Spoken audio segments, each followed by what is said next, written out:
strengthen the relationship. Tingali makapalig-on sa relasyon. Nga naman, mag-amping na ka, dahil katong nakapasubo sa imong kapikas kaliboy, di na mo buhaton, pero wala ka nga murag hiktan ka nga manok, ikson nga di ka makaadtog, kontrolado ka, no? Dili.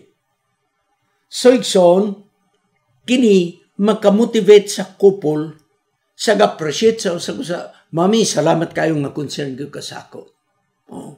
Pag ang bana po mo rag may dunay di maayong pagbati, mami, kining di ko ganahan na itong imong ex nga mo mag chika-chika man mo.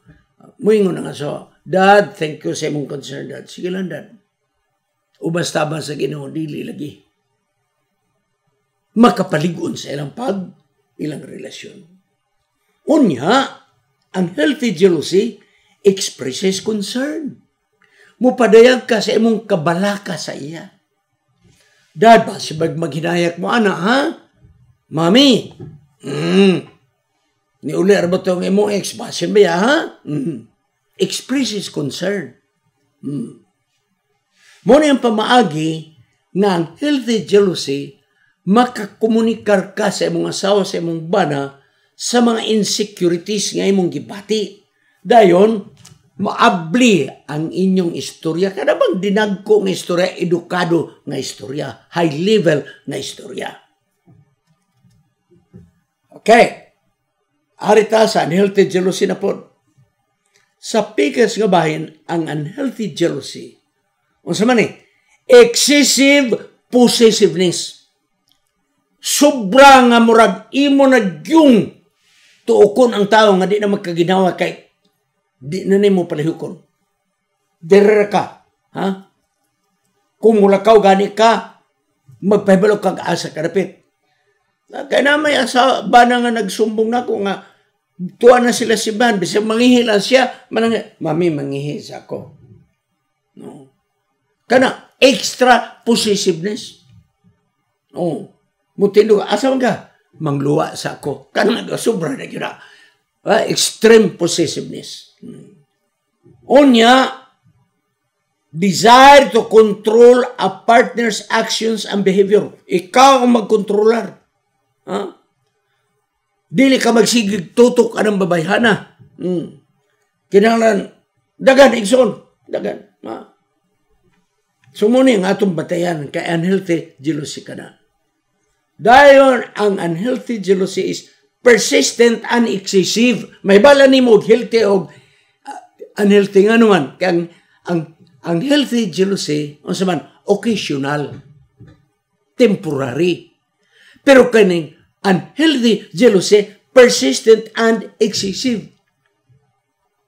Nagapadayo na, dayon, grabe yun, nagpungasig yun. Ha? Muna mga kaeksonan. Halos ng tanang lihok, imong gisuspitsuhan. Hangtod nga kini, paminaw gusto ra ko ni basahon, ha? Kay research ba yun ako. Persistent and excessive jealousy is leading to feelings of paranoia and control. Ang paranoia, igsul mo rakag nagsalimuang na kung asa mo, ako ito, ano? Wow. Pulos na lang imagination. Paranoia. Murabag, kriminal ba kang alayas nga, murag kanunay kang gigukod. Muna gitawag paranoia, mga kaigsunan. Dayon, ang imong pangunana is distorted, dili na normal, igsoon. Di na realidad. Di na realidad. May nabala na ako, igsoon, bago minyo. Stilan, no, may baling ang bana, grabe ko kasiloso.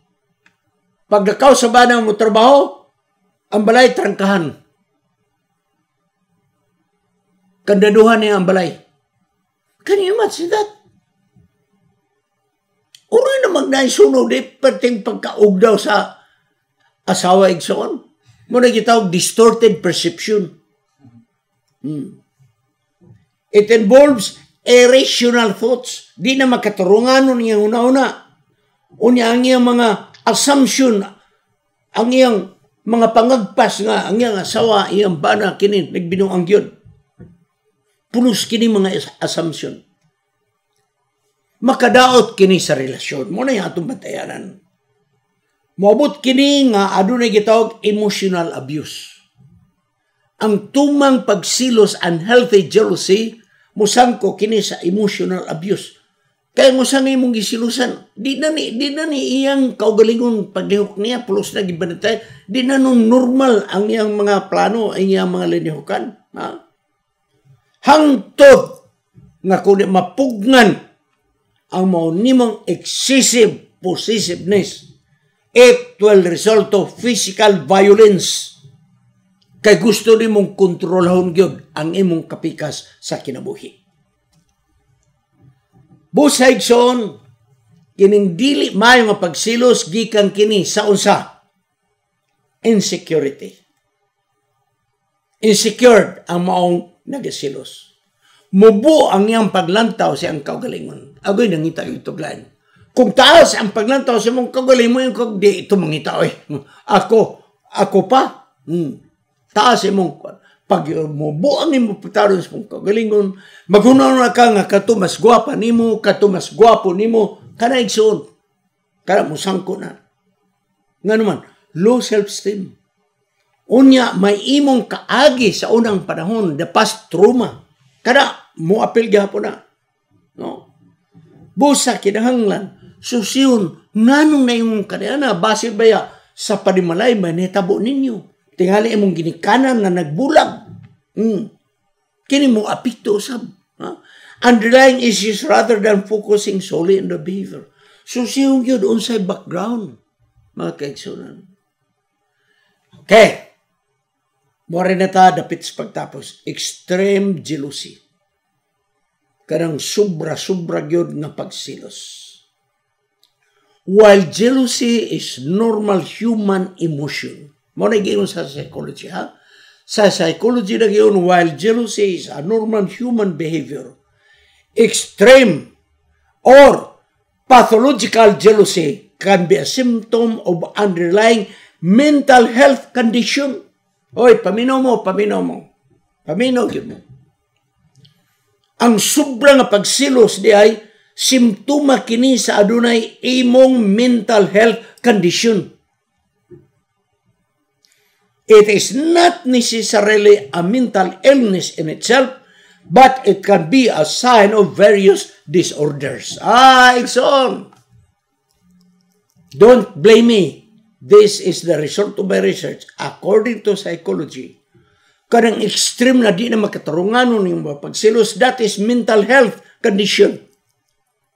Apadili ka na mental illness. Dili na sakit sa utok. Mental health condition. Pero paminaw mo.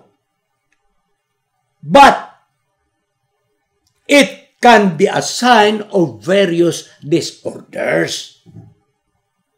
So meaning to say, dili yun na normal. Dunay disorder. Mga kaigsoran. Extreme. Super na yun. Grabe na yun nga pagsilos. Unsa may kahulugan sa pathological jealousy. Pathological jealousy, also known as morbid jealousy, is a psychological disorder. Nakinig-son.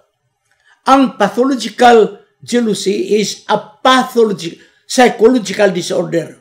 Unsa man ang psychological disorder? Characterized by pervasive preoccupation and the belief that one's spouse or romantic partner is being unfaithful. Kada magsigilag kaguna-una, nga ngimo kapikas kada boy, nagbinuang yun di mo. Di na mawala sa mong utok. Permanente nara na.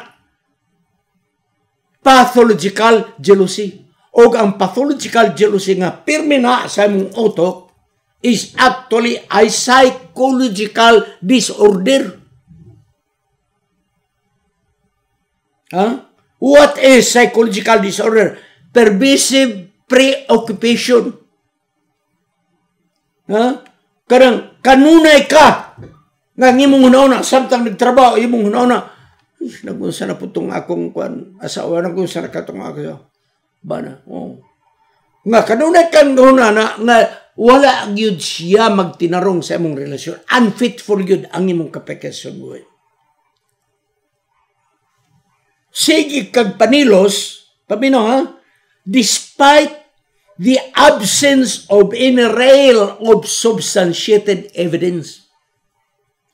Kanunay na siya mungutok ang pagsilos. Bisag wala kay ebidensya. That is pathological jealousy, which is psychological disorder. Mga kaigso, bawa na magbantay ta. Magbantay kita. Karang pagsilos-silos, di yun mo mapugngan, mahimot ang bastos sa publiko. Magbantay ta na. That is pathological jealousy. Karang permanente lang karang hunaw-una nga nagsilos ka. Wala kay mga ebidensya pero grabe ang imong pagduda. Bisag walay ebidensya igsoon. That is pathological jealousy, which is psychological disorder. Pathological jealousy is also known as morbid jealousy. Nga naman, the condition encompasses two primary clinical subtypes. So, igsoon kining pathological jealousy, duha ni kaklase.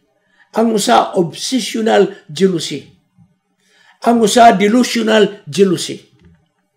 Kanabang mga imposible bitaw ng mga butang imong silusan? Pananglit. May usas asawa nga naminyo dito sa Malaysia, Pilipino po ang iyang naminyoan. Nagsumbong sa ako, Pastor. Huwa ko kabalong akong nabana dito sa Malaysia nga Pilipino. Unsa naman kasiluso? Magsakay migbas, kinahanglan yun, ang tapad yun niya siya yun. Mao nga, kanunay permito ako sa kilid. Kaya, ang bana yun mo ay magkatapad. Iko na, karon kung pananglit mo biyahe kang ikaw rasa, may warning yun. Nga kung pananglit magbiyahe ko, ako rasa, kinahanglan ako yun mo ay pinakakilid. Dahil yung piliong yun niya, nga ang babae mo ay ang katapad. Ikungan ngayong manana. Tanaw ha? Mo na yung pathological jealousy. Unreasonable. Matod pa. Nag-ingon ang akong bana, Pastor. Kanang magtapad ko na maglingkod diha sa bus. Kanang tapad maglingkod diha sa bus. Kung pahigdaon mo na nagdulog na mo. Tanaw ra. O galing lang nalingkod nga tapad, di nadulog. Pero kung naglingkod mo diha sa bus nga babae lalaki, bisag di mo kaila, kung imo nang pahigdaon, nagdulog na na.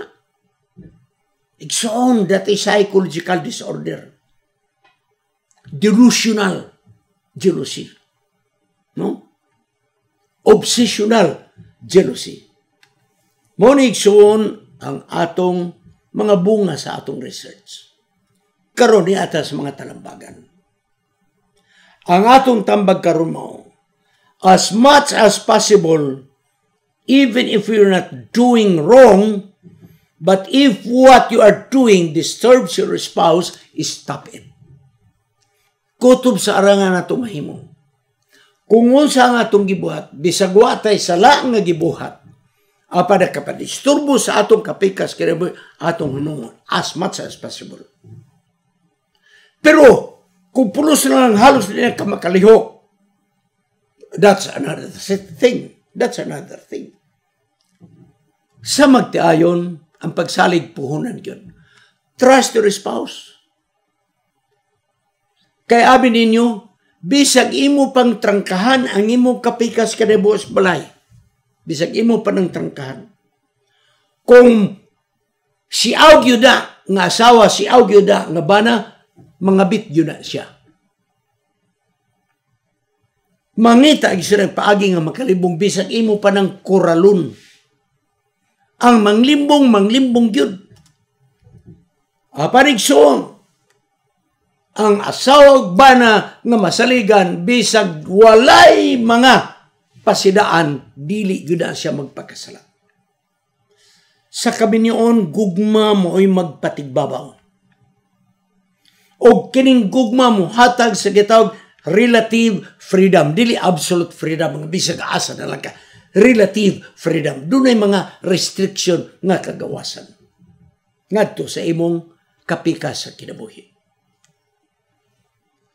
Ang nagsubra nga kasilos nga siya mo kini mo imong buhaton ha, kini ayaw ni buhata. You are tampering your spouse individuality and this is not right. Ha? Imong giusab ang personalidad sa imong kapikas kinabuhi. Tingali ang imong asawa hingataonon. Tinami gyud tao nga hingataonon bisag ka man lang grabe ka tao. Dahil ayaw di ko ganang magkatawa nimo. Gitamper nimo ang individuality. So paglihok na di na siya normal. That is tampering one's individuality and that is not right. Tingali ang imo ba na makihigalaon, makiglamano, makigsika-sika, dahil mo, ayaw na pakiglamano, ha? You are tampering one's individuality and that is not right. Ano yung tambag mga kaigsoon? Di tambabalaka. Kabi niyo bisa o sa inyo kural inyong bana, o sa padlak ninyong asawa. Kung magbinuang yun na, magbinuang yun na. Pero niya ay giingon sa atong Ginoo. Lucas 12:2 paingon sa 3. Lucas 12:2 paingon sa 3. Kay walay butang nga tinaguan nga dili padayag. Kay bisang katong tinaguan nga wala kini mahibaloi ipadayag. Busa bisag unsa ang imong gisulti sa ngit-ngit kini madunggan nga murag naas kahayag. Ug bisag unsa ang imong gisulti nga nadunggan nga ilalom sa kwarto kini mapadayag bisan pa sa ibabaw sa ato. Nagpasabot igsoon, bisag usaw ni mugtago, bisag usaw ni mugtago, mugwa gyud igsoon ang binuhatan. Kaya ang Diyos dili gusto na magpabili ka na tinagon. Tapuson ako. Ako rin tapos. The parable of a jealous girlfriend. Ako gyud niini maoy nakasaksi. Sa pag-eskwela na ako sa Cebu, dito sa boarding house, pulos man estudyante ang akong mga boardmate. Unya, doon na'y akong boardmate nga lalaking babae nga manag-uyab. Naora. Manag-uyab, pero usara ka boarding house. Grabe yun kasilusa kining babae. Dagang balaod. Madungog yun ako na ilang mga istorya mga kaigso. O niya karon. May mong boardmate nga babae nga ara po kasungugan. Ara kasungugan. Iyang pareg-paregan tong lalaki, basta kayang nguyang murag makigpatay lang yun. Grabe na nilang away o sa kapananaw. Hilak ng babae o niya, ang lalaki na yun siya, wala lagi ko magbinuang. Wala man ko yun magbinuang. Nung mabisa ko sa pa. Ingon ang babae, wala kang magbinuang. Nga nung nga karang, gingalan niya ang among rumit, nga mututok mang yun ka. Mura magmupilit pag mo mga mata. Nagbinuang yun ka. Ana, wala lagi. Ana, ingon ang babae, ang binuang yun ka. Magpakamatay ko ron. Ingon po nila, ayaw. Magpakamatay ko. Ayaw lagi. Nidagan ang babae, bitaw mga kaigso, may ato siyang kwarto. Nangitag ko siya yung mainom. Nakainom siya asiton. Stilan, ambot lang ko sa ilamin sa asiton. Murmag nadunlan man siya. Balam mo ko sa igsoon. Misinggit siya, tabang mo, dada ko niyo sa ospital kay mamantay ko. Hala, nagkagubot pa mong kaban, ingon tong babae nga sungugan. Sa sagdaya, gara lang na. Ha? Mga kaigsunan, kinahanglan ibutan nato sa lugar. Akong balikon, bisag unsa nato kay edukado. Musangko ganita ng extreme jealousy, pathological jealousy, which is psychological disorder. Bawad at taggrado. Bawad at tagmayang pamatasan. So ako nang say-say ka ninyo, ang positive o negative, healthy o unhealthy, the decision is yours. Mga kaigsoon. Magapo kita lang sa pagtapos. Gamhanan nga Diyos, ako nag-aampo. Adunay mga magtiayon nga nagasumbong dinhi sa among studio. Sa mga problema mahitungod sa excessive, pathological, psychological jealousy. Tabangan mo, O Diyos, hikapan kasing-kasing. Naunta, manormal ang ilang mga pagbati, puno sa pagsalig sa ilang kapikas kinabuhi. Lauman na mo ang imong gisaan, nga walay tinaguan nga dili padayag. Preserbaha kining duha ka mga magtiayon o ang uban nga naminaw niini nga adunay mga problema sa manini. Ligo na ang among relasyon. Salamat kay ikaw nagatubag sa pagampo sa ngalan ni Ginoong Manluluwas. Amen. Kining inyong higala si Pastor Wendell Munggaya Serrano nga inyong igsoon usab magkapadasig sa matag sa kaninyo sa pag-like, pag-share, labaw sa tanan sa pag-subscribe sa atong YouTube channel ng pangalan Wendell Munggaya Serrano ug ayaw kalimot sa pag-click sa notification bell hangtod sa sunod nga higayon magkita na usab kita.